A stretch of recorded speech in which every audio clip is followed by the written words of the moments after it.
Hey y'all, welcome to the Throttle the Four podcast. I'm your host, Will Earnest, here today with my guest, who's been here a while, but still my guest, Mason Morgan. Hello. Happy to be here. We both just got done taking the ACT, as we're both juniors. We sat in a room at the fairgrounds for about 4 or 5 hours. That was not fun, but that's not what this episode's about, and that's not what this podcast is about, as y'all come to expect. But Spring Martinsville for NASCAR's top 3 series is in the books. NHRA back at Pomona with the Winternationals. But some other news to get to, as we got a lot of news today. Jesse Love will make his Cup debut in the 33 car for RCR, sponsored by the C4 Energy at Bristol. You know, like the C4, like the energy drinks. Yeah. I've had one. That's pretty good. Zach? Goodyear held a tire test at Michigan International Speedway on Tuesday. You had Buscher, Gibbs, and Suarez participate in preparation for the race weekend, which is in early June. It's like June 6th through the 8th. They're trying to do some more tire work to get some better quality racing and kind of replicate what they've been able to do with the tires, with option tires or like the soft tire this past week at Martinsville. So NASCAR came out with their first ever, commissioner. They kind of created that position. They promoted Steve Phelps to that first ever commissioner role, and Steve O'Donnell has been elevated to president. It's fine, but it's really not going to do anything unless NASCAR actually makes changes for once, for the good of the sport. So, yeah. TV numbers were up 11% from last year's Spring Martinsville race on FS1, peaking at over 2.8 million viewers. Another great amount of TV viewers tuning into the start as this season continues on.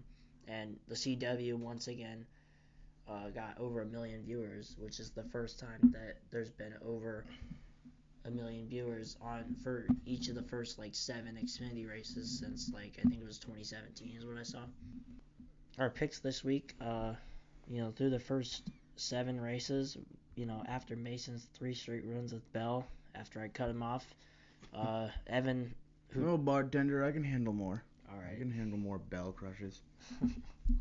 But Evan, my co-host, he picked Hamlin, who ended up putting on an absolute clinic and reminded me of the Truex days. He led 274 of the 400 laps, won the second stage, led the most laps, won the race. It's a pretty dominant performance by him. He's still 1 point behind me for second place, which is like a full race back of Mason for the lead, of course, but whatever. So I've got Chastain for next week, right? Yeah. Mason has Chastain for next week, sticking with him after a 6th at Martinsville. Zach is once again sticking with Larson, who finished 5th. I picked Priest at Martinsville. He was killing me because he was running 25th all day, but he rallied to finish 7th. Get all the way up there, bro. Yeah, he rallied to finish 7th. Yeah, officially Mason leads by 58 over me, 59 over Evan, 83 over Zach. Getting to kind of the bulk of the episode here, the dumpster fire that was Martinsville. Truck race, I guess the good part of the truck race, Daniel Hemrick won his first career truck race, only his second NASCAR win after winning the 2021 Xfinity Championship race, which won him the championship by moving Tyler Ankrum out of the way. Winning the grandfather clock. It won him $50,000 because it's the first race of the trip, which is the truck series bonus cash incentive. But a lot of people really didn't like that. There's a difference between a bump and run and just blatantly moving somebody or wrecking somebody, and we'll get to that later. But the truck race had 10 cautions, and over a third of the race ran under caution, which the truck opener at Daytona in 2024 had over half of the race run under caution. So, it's not too far off from one of the worst caution-filled races in the truck series. Bell won the pole over Chase Elliott, and Larson and Hamlin started up front. They of course went on to finish really well. Well, really, we all finished really well. We all finished in the top 10, even though me and Mason's picks started middle of the pack, 17th and 21st, but we all made it to the front. Austin Hill somehow won the race despite being 5th in the last corner of the last lap in overtime at Martinsville, but Sammy Smith just completely. I mean, Sammy Smith, he didn't even bump Taylor Gray. He didn't move Taylor Gray. He just wrecked him. He wrecked Taylor Gray, and then he got wrecked himself, which stacked the whole outside lineup and then just completely wrecked the entire field. Hill made it through to win the race, and, the Xfinity race had over 40% of the entire race run under caution, which, for comparison, the two races with the most ever cautions in the top three series, which both happen to be Xfinity races, had 44 and 46% of the race under caution. So, I mean, the Xfinity race at Martinsville, it's up there, it's up there as a wreck fest, kind of like the truck race was, and, we don't really want to see those wreck fests and all that much. They penalized Sammy Smith 50 points, at least, Some people think he should be suspended, Some people say there should be rules added or different officiating changes. I think if, just the playoff format, which I've wrote a long opinion piece. I don't know if you've seen my opinion piece on the NASCAR playoffs and why I think they're definitely fraudulent. But, I mean, NASCAR created this system, and they created it and designed it to where it should be winning above all else. It essentially encourages this kind of behavior of, blatantly wrecking somebody or manipulation during a race, or, and we don't want to see that. But NASCAR created the format, and they created this problem, so I think they should step in and at least try and fix it, I don't see why we have to wait till Tuesday or Wednesday to get penalty reports. They have track officials at the track up in the tower. I think they should make the call. If it's that blatantly obvious, like Sammy Smith this past weekend in the Xfinity race, I think they should just make the call right then and there instead of waiting, 2-3 days to talk about it. Send him to the back. I mean, if local short tracks, like the one down at our fairgrounds, if they can send somebody to the back for aggressive driving, then you'd think that, the most popular and professional motorsport in North America could do the same. There was a lot of chaos in the Cup race. Luckily, it wasn't really wrecking per se, but, there's a lot of mechanical issues, power issues. So, like, Barry got his battery killed. He led 41 laps early in the going, but he got his battery killed a couple times. So it wasn't all that great. Cindric then had his own power problems, which eventually later in the race, Penske ran out of batteries, and so that's why Cindric was out of the race. He was the only car to finish out of the race, which, because Mike Joyce said during the race that it was going to be the first time that everybody who started at Martinsville was going to finish the race for the first time ever in the track's super long history, which it's the oldest track in NASCAR in general, over 75 years. And then right as he said that, that's when Cindric DNF'd with running out of batteries. So, can't go to Menards and get another one, I guess. But, Nope. Yeah. So, speaking of what Mike Joyce said, he called out Xfinity live on the broadcast on FS1, And, I mean, you could call Xfinity a dumpster fire, except it isn't a dumpster fire, because a dumpster fire is in a dumpster, which is a contained space. The Xfinity race was not contained. Yeah, but I think there was a thing where NASCAR was going to meet up with people for that because they think it was absolutely terrible. Yeah. And, Hamlin voiced his concerns post-race. He went even deeper on his podcast. Harvick went even deeper on his podcast, Happy Hour. Keselowski talked about it as, being a part owner. He mentioned it from, the owner's side. There's so many different ways you can look at it. But, again, I think if NASCAR has the ability from the tower to make those, and which they do have the ability to make those calls at the track during the race. If local short tracks like the ones that we have here in our area can send somebody right to the back for aggressive driving, then why can't the most professional motorsport in North America do the same thing? Yeah.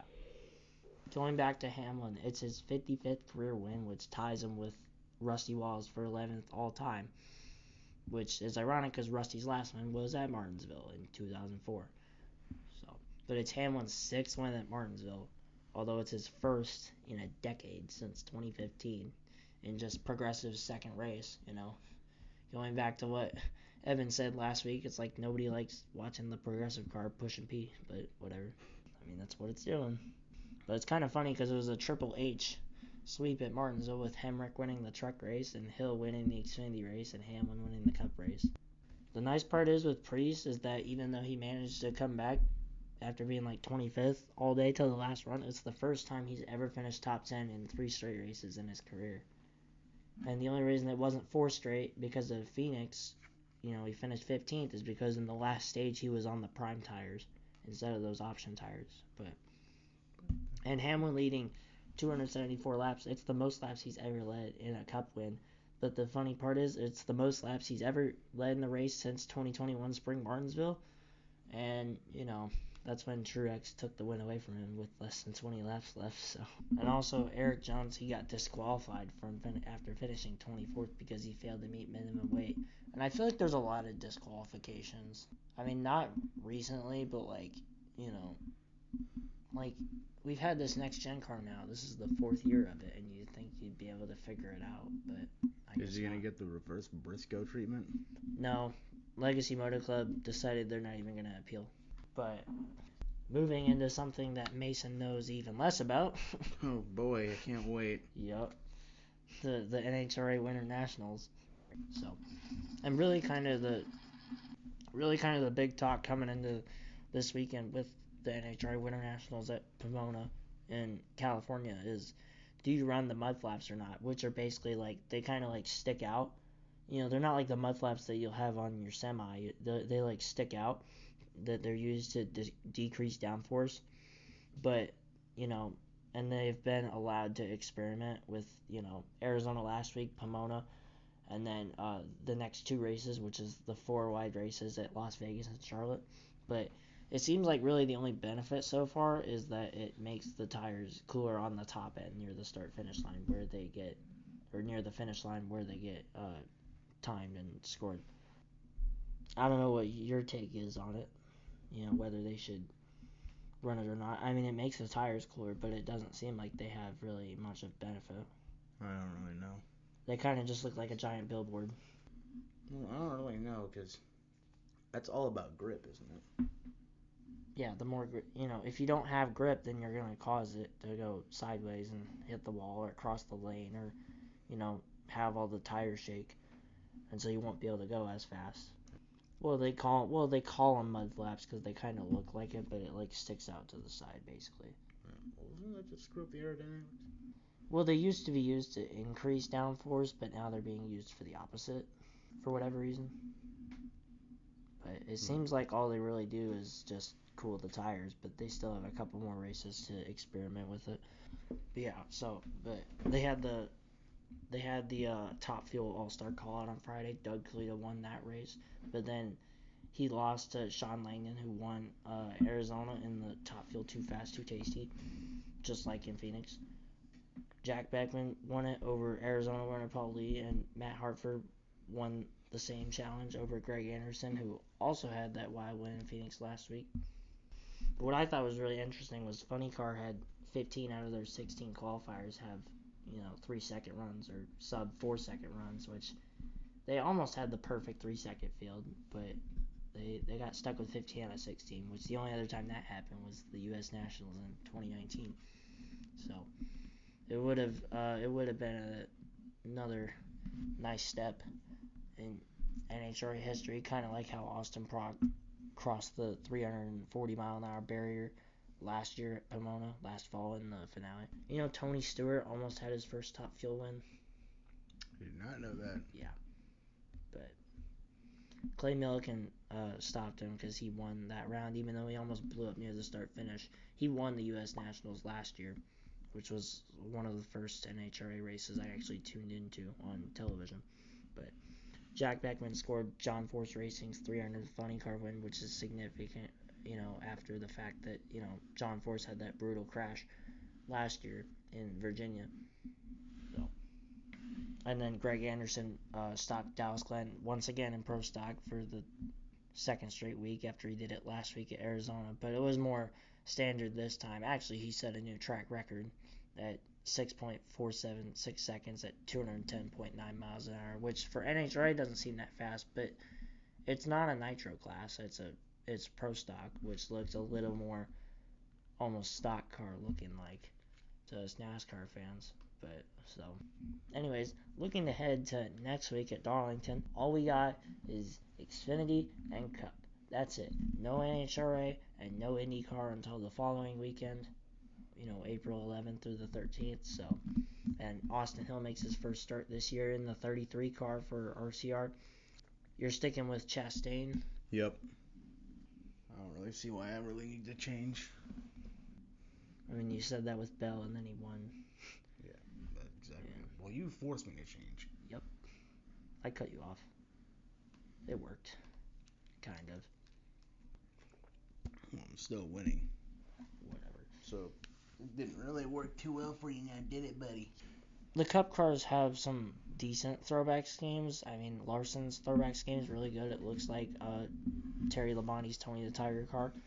But, I mean, it doesn't even hold a candle to Xfinity. Not even close. I mean, there's some really good Xfinity throwbacks. I really like Parker Retzlaff Kodak throwback. And Leland Honeyman Jr.'s Jeff Green Nesquik throwback. But yeah, the have you Kodak seen throwback car looks great. Yeah. I remember that one. Have you seen Chase Elliott's throwback? Throwback. I think you showed me that one. Whatever that thing was. I don't even know. Like, if you're gonna do a throwback, at least, do it right. And I don't like Blaney's throwback either. I mean, it's a good concept, but, part of his car is blue when it's supposed to be green. And it's it doesn't really match all that well. I don't know why the Hendrick designers really did. They did really good with Larson's scheme, and Bowman and Byron's schemes aren't that bad either, and then just chases. And it's what? And then the following weekend, I don't know if you know, it's going to be really busy, because IndyCar's back, NHRA's back, we got NASCAR at Bristol, and it's Masters week, so I'm going to be at my grandpa's watching all day with him, because he really loves some golf. I mean, I don't hate golf either, but that's all we got for today's episode of the Throttle to the Floor podcast. Thank you, Mason, for showing up, even though you didn't watch anything. Well, I was too busy to do so. Yeah. But I'll hopefully get to watch this Sunday. Yeah. At least you were doing some hard manual labor. I was being a real hard-working boy. Make sure you follow the Instagram at Throttle to the Floor podcast and tune into Spotify later this week when this episode will be uploaded, and hopefully eventually it will end up being on WHS Today, as a lot of my people in the newsroom are starting to get intrigued by the podcast itself. So it would just make it easier to also put it additionally on WHS Today on top of the Spotify, and maybe I'll put this podcast on Apple Music too, maybe. Just to get Zach and Evan to shut up. Yeah. They think that Apple Music is better, but I'm like, yeah, but this podcast is on Spotify, so. So that makes it immediately better. Exactly. So, but. We're biased here. Thank y'all for tuning into this episode, and we'll see you next time.